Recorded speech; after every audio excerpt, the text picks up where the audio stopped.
Parallel line और non parallel line को define करता हुआ हमारा एक प्रोजेक्ट है मैथ का। इसमें हम बच्चों को बता सकते हैं कि लाइन पैरेलल कब होती है, तो कि दो लाइनें पैरेलल कब होंगी। तो इसके लिए जब हम इसको 90 डिग्री पर ले जाएंगे, ये हमारे दोनों ये इस तरीके से जब ये 90 डिग्री पर जाएंगे तो कहीं ना कहीं लगभग दोनों लाइनें कैसी हो जाती हैं, पैरेलल हो जाती हैं। तो ये हमारा जो कॉन्सेप्ट है, ये अल्टरनेट एंटीरियर एंगल जब इक्वल होते हैं तब दो लाइनें पैरेलल हो जाती हैं। ये हम बच्चों को बता सकते हैं। अब हम इसमें एक कॉन्सेप्ट और क्लियर कर सकते हैं कि जब ये लाइंस जो हैं, जब इन्हें कोई स्ट्रेट लाइन कट कर रही हो, जैसे ये स्ट्रेट लाइन कट कर रही है इसको, तो ये लाइंस कहीं ना कहीं आपस में मिलती हैं इस तरीके से। और यहाँ पर जो एंटीरियर एंगल का जो सम होता है वो 180 डिग्री से कम होगा, कि जब 180 डिग्री से कम होगा एंगल तब ये कहीं ना कहीं पर कट कर जाती है लाइनें। और इधर 180 डिग्री से अधिक है तो यहाँ पर ये लाइंस कभी नहीं आपस में मिलेंगी। तो हम ये कॉन्सेप्ट भी बच्चों को क्लियर कर सकते हैं। ये रेक्टेंगल यानी कि आयत है।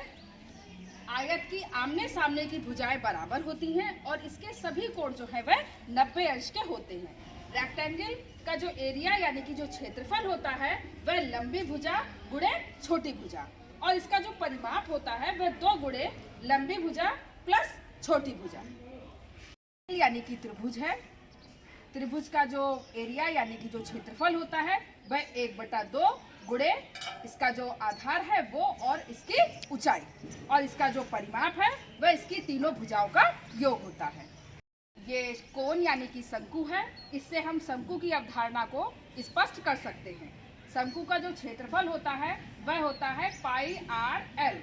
आर फॉर इसकी जो त्रिज्या होती है और एल फॉर जो इसकी ऊंचाई है, तिरछी ऊंचाई, उसको कहते हैं। और पाई की जो वैल्यू होती है वो 22/7 यानी कि 3.14 होती है।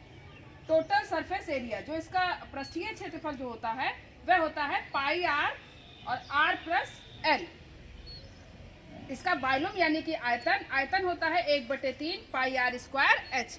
तो इन सूत्रों की सहायता से हम बच्चे के अंदर कोण की अवधारणा को स्पष्ट कर सकते हैं, उसे बता सकते हैं कि कोण क्या है, शंकु क्या है।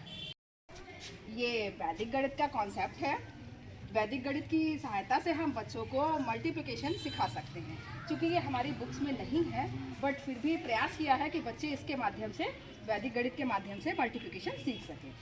वैदिक गणित जो है ये भारतीय प्राचीन युग का जो है, जिसको कि वेदों से लिया गया है। और इसके जिन्होंने इसको लिया है वो भारतीय कृष्ण तीर्थ जी महाराज हैं, जिन्होंने इसको वेदों से सीखा है और उसको गणित को इसमें रखा गया है।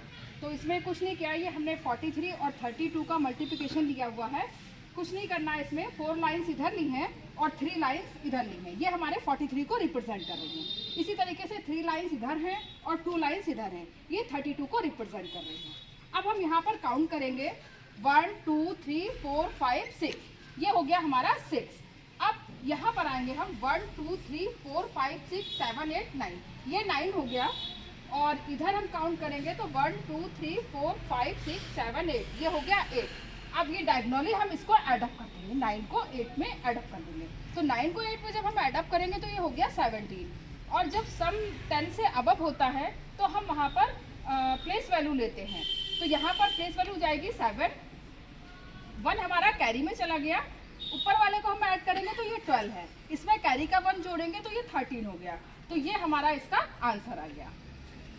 ये एक त्रिभुज बना हुआ है जिसमें कि ये लंब है, ये आधार है और ये कर्ण है, और इसका ये कोण जो है वह 90 अंश का है। कर्ण जो है वह इस त्रिभुज की सबसे लंबी भुजा है। कर्ण पर ये एक वर्ग बना हुआ है, एक ये आधार पे बना हुआ है और ये लंब पे बना हुआ है। तो जो कर्ण का जो वर्ग होता है वह वर्ग इस लंब और आधार के वर्ग के योग के बराबर होता है। यही हमारी पाइथागोरस प्रमेय कहलाती है। ये हमारा वृत्त है, इससे हम वृत्त की अवधारणा को बच्चों के साथ स्पष्ट कर सकते हैं। जब ये पूरा सर्किल ऐसे घूमेगा तो ये हमारी कहलाती है परिधि। तो हम बच्चों को परिधि बता सकते हैं। इसके बाद यहाँ से यहाँ तक का ये एरिया कहलाता है त्रिज्या यानी कि रेडियस, और ये हिस्सा जो है ये डायमीटर यानी कि व्यास कहलाएगा, और व्यास जो होता है वो सबसे बड़ी जीवा होती है।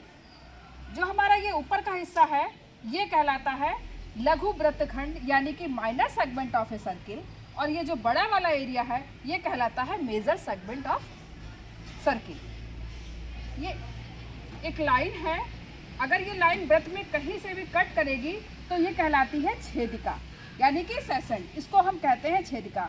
और जब यही लाइन यहाँ पर होगी तब ये कहलाएगी स्पर्श रेखा। तो इस तरीके से हम बच्चों को वृत्त की अवधारणा को स्पष्ट कर सकते हैं।